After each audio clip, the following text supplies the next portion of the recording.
Il est temps que j'écoute ce qui se passe en moi pour comprendre un peu mes tiraillements, mes tensions, mes tristesses. J'ai à revisiter mes priorités si je veux qu'elles restent pertinentes. Ce n'est pas parce qu'elles étaient justes qu'elles le sont toujours, elles sont peut-être devenues obsolètes.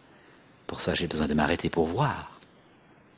Et ça n'est pas forcément confortable de prendre conscience que mon fonctionnement n'est plus juste et qu'il est peut-être temps que j'en change avant que la vie ne m'amène la leçon qu'il était temps que je change et j'aurais peut-être dû le savoir avant.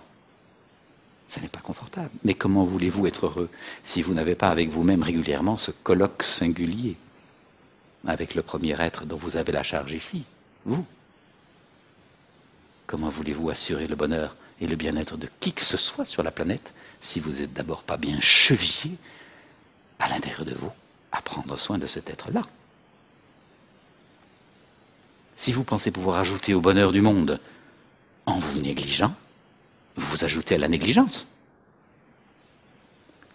Si vous pensez ajouter aux soins, en prenant soin de tous, j'ajoute aux soins, le monde manque de soins, mais vous vous négligez, vous ajoutez à la négligence. Alors c'est pas facile de trouver la juste mesure où je prends soin de moi et bien sûr je prends soin des autres parce que j'ai aussi besoin bien sûr d'être intégré, d'appartenir et puis de contribuer de tout mon être.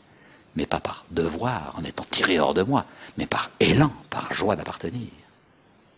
C'est pas nécessairement confortable.